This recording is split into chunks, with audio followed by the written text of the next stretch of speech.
French president Emmanuel Macron India സന്ദർശിക്കുന്ന ഈ വേളയിൽ നമ്മൾ ഏറ്റവും കൂടുതൽ ചർച്ച ചെയ്യുന്നത് 114 റാഫേൽ വിമാനങ്ങൾ വാങ്ങുന്നതിനെപ്പറ്റിയും സ്കാൽപ്പ് മിസൈലുകൾ വാങ്ങുന്നതിനെപ്പറ്റിയും ഹാമർ മിസൈൽ. എന്നാൽ അധികമാരും ചർച്ച ചെയ്യപ്പെടാതെ ഒരു ഹെലികോപ്റ്റർ പ്രൊഡക്ഷൻ യൂണിറ്റിൻ്റെ ഉദ്ഘാടനം മോദിയും മാക്രോണും ചേർന്ന് നിർവഹിച്ചു.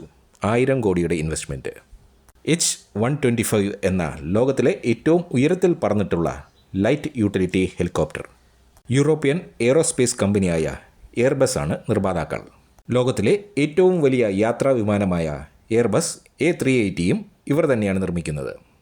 ഇന്ത്യയിൽ ടാറ്റ അഡ്വാൻസ്ഡ് സിസ്റ്റംസ് ലിമിറ്റഡ് TASLുമായി ചേർന്നുള്ള ജോയിൻറ്റ് വെഞ്ചറായിട്ടാണ് ഈ ഹെലികോപ്റ്റർ പ്രൊഡക്ഷൻ യൂണിറ്റ് സ്ഥാപിച്ചത്. ഫൈനൽ അസംബ്ലി ലൈനാണ് കർണാടകയിലെ കോളാർ എന്ന സ്ഥലത്ത് വന്നത്. ഇന്ത്യയിൽ സ്വർണം ഖനനം ചെയ്തിരുന്ന കോളാർ ഗോൾഡ് ഫീൽഡ്സ് ഓർമ്മയില്ലേ? High performance single engine light utility ഹെലികോപ്റ്ററാണ് H-125.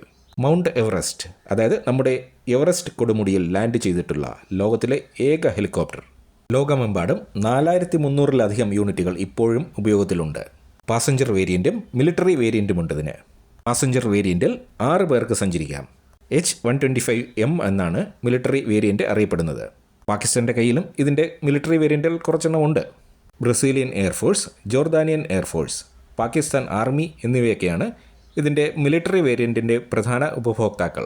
2024 നമ്മുടെ റിപ്പബ്ലിക് ഡേ ആഘോഷത്തിന് ചീഫ് ഗസ്റ്റ് ആയിരുന്നത് ഫ്രഞ്ച് പ്രസിഡന്റ് ഇമ്മാനുവൽ മാക്രോൺ ആയിരുന്നു. അന്ന് പ്രഖ്യാപിച്ചതാണ് ഈ ഫൈനൽ അസംബ്ലി ലൈൻ. 2 വർഷം കൊണ്ട് ഈ പ്രൊഡക്ഷൻ ഫെസിലിറ്റിയുടെ നിർമ്മാണം പൂർത്തിയായി.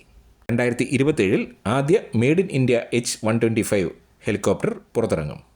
എയർബസ് ഹെലികോപ്റ്റേഴ്സ് എന്ന് ഇന്നറിയപ്പെടുന്ന, മുൻപ് യൂറോകോപ്റ്റർ, അതിനും മുന്നേ ഫ്രഞ്ച് കോർപ്പറേഷൻ എയ്റോസ്പാറ്റിയലെ എന്നും അറിയപ്പെട്ടിരുന്ന കമ്പനിയാണ് ഈ ഹെലികോപ്റ്റർ ഡിസൈൻ ചെയ്തത്.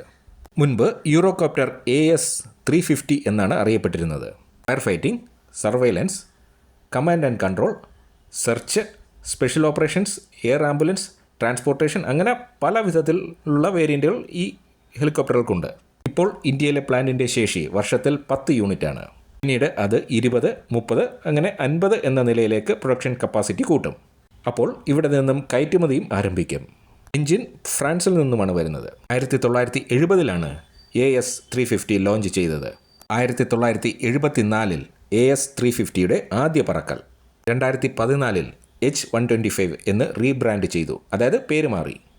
ഇന്ത്യയിലെ ആദ്യത്തെ private sector helicopter final assembly ലൈനാണിത്. ഇന്ത്യയിൽ ഇപ്പോൾ പൊതുമേഖലാ സ്ഥാപനമായ HAL ആണല്ലോ ഇപ്പോൾ ഹെലികോപ്റ്ററുകൾ നിർമ്മിച്ചുകൊണ്ടിരിക്കുന്നത്.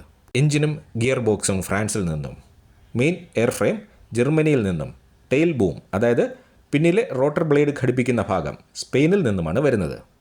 ഇന്ത്യയിൽ ഫൈനൽ അസംബ്ലിയോടൊപ്പം avionics, mission computer system, flight control, hydraulic system, fuel system എന്നിവയൊക്കെ നിർമ്മിക്കുന്നു. ഇന്ത്യയിൽ H-125ൻ്റെ final assembly Tata advanced systems ലിമിറ്റഡുമായിട്ടാണെങ്കിലും മഹീന്ദ്ര എയ്റോസ്ട്രക്ചർ പ്രൈവറ്റ് ലിമിറ്റഡ് വലിയ ഒരു പങ്ക് വഹിക്കുന്നുണ്ട് അതിൽ. ഇതിൻ്റെ മെയിൻ എയർഫ്രെയിം ഭാഗങ്ങൾ ജർമ്മനിയിൽ നിന്നുമാണ് വരുന്നതെങ്കിലും അതിൻ്റെ കംപ്ലീറ്റ് ആയിട്ടുള്ള ഫ്യൂസലേജ് അസംബ്ലി ചെയ്ത് ടാറ്റ അഡ്വാൻസ്ഡ് സിസ്റ്റംസ് ലിമിറ്റഡിന് ഫൈനൽ അസംബ്ലിക്കായി നൽകുന്നത് മഹീന്ദ്ര എയ്റോസ്ട്രക്ചർ പ്രൈവറ്റ് ലിമിറ്റഡാണ്. ഈ ഹെലികോപ്റ്ററിന് മറ്റ് ചില പ്രത്യേകതകൾ കൂടിയുണ്ട്.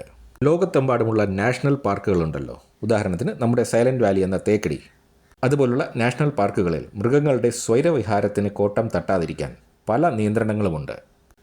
ഈ നാഷണൽ പാർക്കുകൾക്കുള്ളിലേക്ക് പൊതുജനങ്ങൾക്കുള്ള പ്രവേശനം, അതിനകത്തേക്കുള്ള വാഹനങ്ങളുടെ പ്രവേശനം, ഇതൊക്കെ വലിയ നിയന്ത്രണങ്ങൾ ഏർപ്പെടുത്തിയിട്ടുണ്ട്.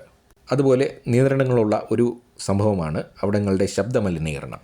ലോകമെമ്പാടുമുള്ള നാഷണൽ പാർക്കുകളിലെ ശബ്ദമലിനീകരണ നിയന്ത്രണങ്ങളോട് കംപ്ലൈ ചെയ്യുന്ന രീതിയിലാണ് H-125ഉം അതിൻ്റെ മുൻഗാമിയായ AS-350യും ഒക്കെ ഡിസൈൻ ചെയ്തിരിക്കുന്നത്. അതുപോലെ തന്നെ ക്യാബിനുള്ളിലെ എഞ്ചിൻ സൗണ്ടും വളരെ കുറവാണ്. ഇപ്പോൾ തന്നെ ഇന്ത്യയിൽ അപ്പാച്ചെ ഹെലികോപ്റ്ററുകളുടെ ഫ്യൂസലേജ് നിർമ്മിക്കുന്നു. ഡസോൾട്ട് ഏവിയേഷൻ അവരുടെ ഒരു ബിസിനസ് ജെറ്റ് ഇപ്പോൾ തന്നെ ഇവിടെയാണ് നിർമ്മിക്കുന്നത്. അതുപോലെ തന്നെ പല വിദേശ എയറോസ്പേസ് കമ്പനികളും അവരുടെ സിവിൽ ട്രാൻസ്പോർട്ട് എയർക്രാഫ്റ്റുകൾ, ഡിഫൻസ് എയർക്രാഫ്റ്റുകൾ, മിസൈലുകൾ പലതും ഇന്ത്യയിലാണ് പ്രൊഡക്ഷൻ നടത്തുന്നത്.